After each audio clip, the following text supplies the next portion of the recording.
pessoal, é com alegria que hoje recebo a professora doutora Ermelinda Paz.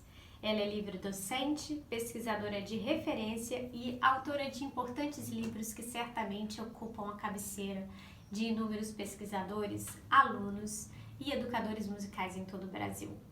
Ermelinda é professora titular da Escola de Música da UFRJ e adjunto da Unirio, além de ser membro da Academia Nacional de Música e da Academia de Música do Brasil. Eu tive a oportunidade de ter aulas com a professora Ermelinda no mestrado na Unirio e ela, sem dúvida, sempre foi uma referência para mim na pesquisa da música folclórica brasileira e se tornou uma pessoa muito importante também na construção desse livro. Ela nunca poupou esforços e sempre que procurei para tirar dúvidas, para conversar, ela sempre prontamente me recebeu e eu agradeço muito à professora Ermelinda por todos esses momentos. Além disso, quem já viu a professora Ermelinda em sala de aula sabe como ela é uma pessoa que transborda amor e respeito à educação musical e se tornou uma referência também para mim como professora e como pessoa. A professora Ermelinda realmente sabe valorizar os alunos, os pesquisadores, apoiar, e ela foi muito importante no Aprendiz de Violino. Ela levou em mãos esse trabalho na editora Musimed para o professor Borromil Med e nós, eu, a Empim, somos eternamente gratos à professora Ermelinda e estamos felizes em recebê-la no Diálogos Musicais de hoje. Falando sobre a música folclórica brasileira, a professora Ermelinda tem uma frase que eu gosto muito e sempre cito em meus artigos, que diz: não se trata de ensinar folclore às crianças e jovens, mas sim de aproveitá-lo como material didático para o ensino, onde surgir oportunidade. E essa frase resume muito bem a forma que eu penso o uso do material folclórico brasileiro no ensino. E eu gostaria muito de ouvir a professora falando um pouquinho sobre essa ideia. Oi, Kate. Eu gostaria de, antes de responder a sua primeira pergunta, tecer um comentário sobre meu ato de levar em mãos e recomendar o seu método para o meu colega e editor, professor Borromil Med. Aliás, eu e Borromil trabalhamos juntos no Instituto Vila Lobos da Unirio no início dos anos 70. Foi por plena convicção da qualidade e importância do seu trabalho. Não havia um método de violino brasileiro, né, até então. Mas o seu método não é apenas um método de violino com uma preocupação técnica. Era uma coisa muito completa, uma feliz junção de pedagogia e técnica para o ensino do instrumento, aliada a uma ilustração primorosa e uma história bastante rica que cativava qualquer um que fosse usar, em especial as crianças. Tá? Então eu não podia deixar de mostrar a ele. Eu lembro que eu falei para ele: eu estou te trazendo ouro em pó. Ele disse: não vou ouvir a minha assessoria pedagógica. Eu disse: não, mas você vai editar com certeza. Esse trabalho é muito bom. Ele foi fruto de uma co-orientação a três, né? Professora Inês Rocha, professor Paulo Bozizzi, Maria Helena Sdebs Salles, e a autora é uma pessoa que fez esse trabalho com coração, com muito capricho, com muito amor. É um trabalho para ser editado e com certeza vai ser um sucesso. Então eu precisava dizer isso antes de responder a sua pergunta, né? Eu acredito que a música de tradição oral, ela oferece uma oportunidade ímpar para a prática musical dos mais diferentes conteúdos. Das músicas muito simples para alunos iniciantes, só com 2, 3, 4, 5 sons, passando pelas diferentes combinações rítmicas e métricas, tipo de início, grupos regulares e irregulares, utilização dos idiomas tonais e modais, para citar apenas algumas ocorrências. Eu acho que ela se torna, a música de tradição oral, ela se torna um material de apoio para todo e qualquer educador. Mas eu queria lembrar, né, que isso daí não foi uma coisa que partiu de mim. Eu me nutri e eu tive inspiração em diversos outros importantes autores, a começar por Vila Lobos, com seu guia prático, Kodály, que juntamente com Bartók anotou todo o folclore da Hungria e o disponibilizou para o uso na educação musical do seu povo. Emma Garmendia, que eu tive o prazer de ser aluna, Emma Garmendia escreveu em 8 tomos um livro de educação audioperceptiva, todo voltado para todas as ocorrências do ensino de música, eram exemplificadas com uma música da tradição oral de diversos países do mundo. Violeta Gainza tem um livro maravilhoso onde ela fala sobre a importância do folclore na educação musical. Não lembro bem pelo distanciamento se o nome é esse, mas realmente é um trabalho bastante importante. Então, ou seja, a música de tradição oral, ela é de grande serventia, de grande beleza, e ela é um material realmente muito rico e de apoio. No prefácio do livro 500 Canções Brasileiras, que sem dúvida é o principal norteador do meu trabalho, o professor Hélio Sena diz: é ponto pacífico que a educação musical deve ser feita com base num material artístico variado e cuidadosamente escolhido, que inclua o folclore, ao lado dos melhores exemplos da música popular e erudita brasileira e universal. Sobre os benefícios da utilização da música folclórica brasileira, o que você poderia destacar para nós? Eu até gostaria de aproveitar esse espaço para pedir para as pessoas que, quando fossem procurar o livro 500 Canções Brasileiras, que elas comprassem a 3ª edição. Ela está melhorada em vários aspectos, né?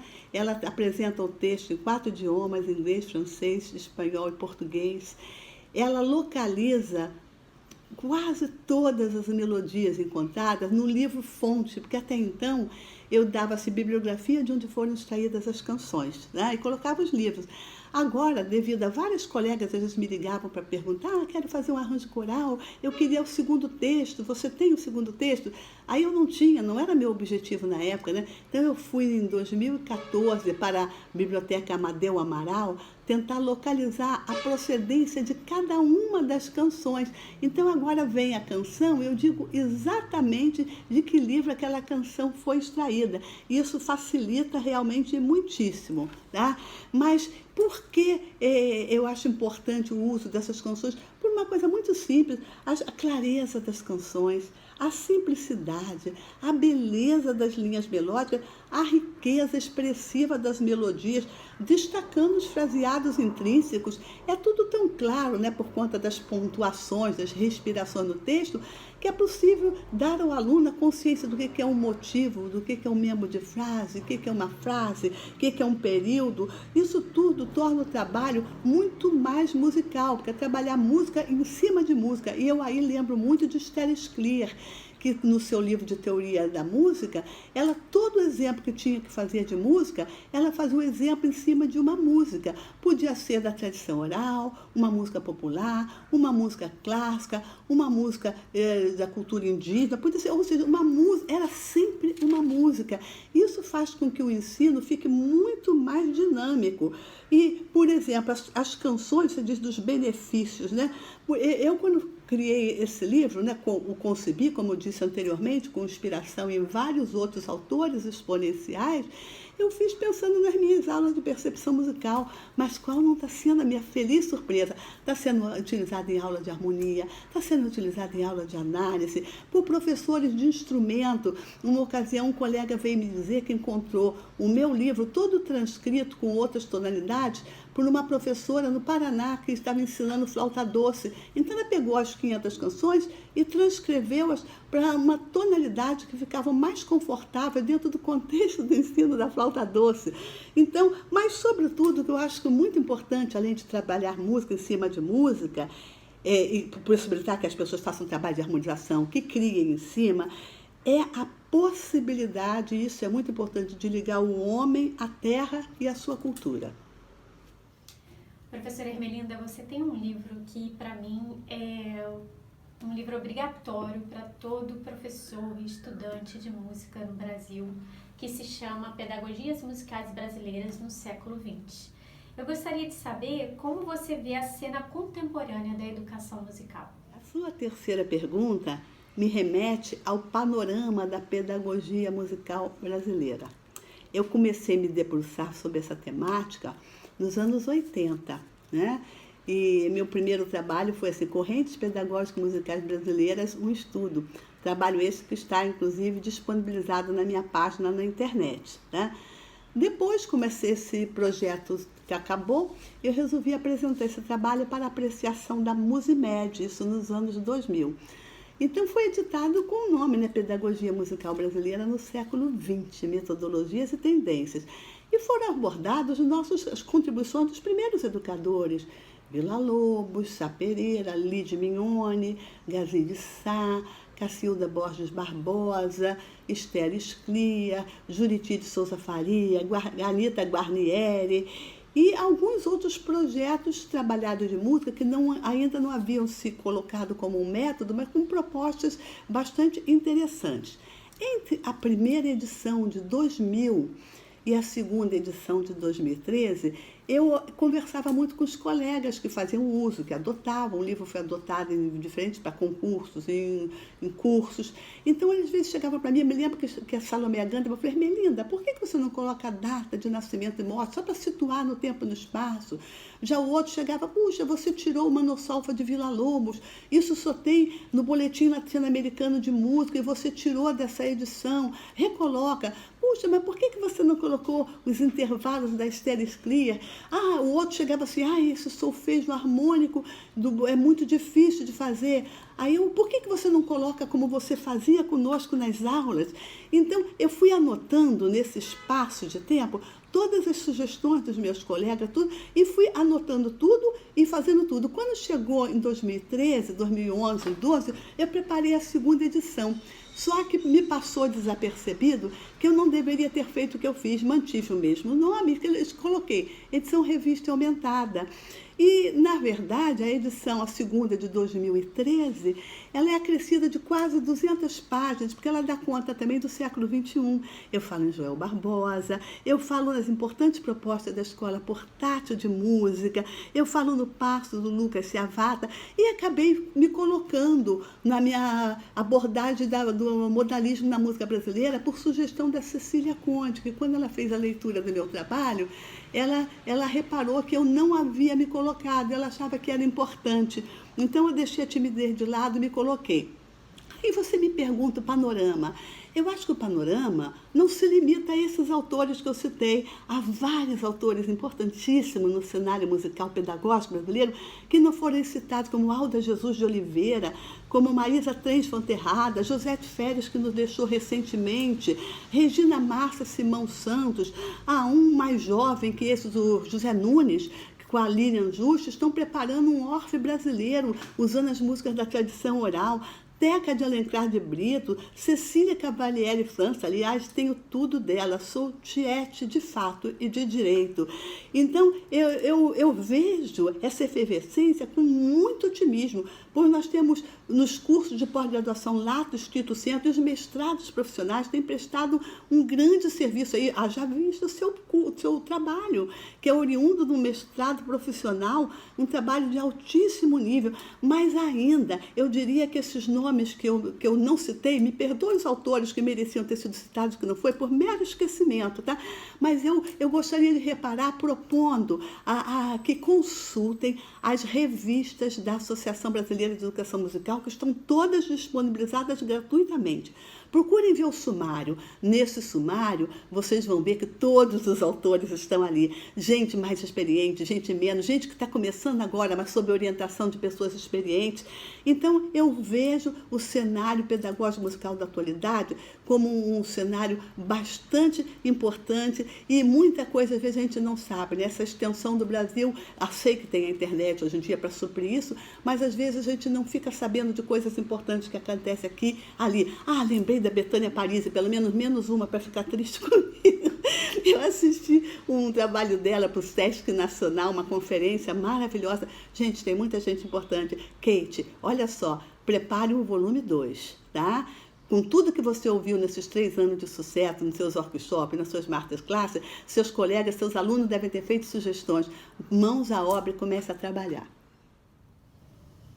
Professora Ermelinda, para mim, a música folclórica brasileira, com a sua narrativa, seus personagens, a dança, o jogo, ela abre um espaço inesgotável para o lúdico.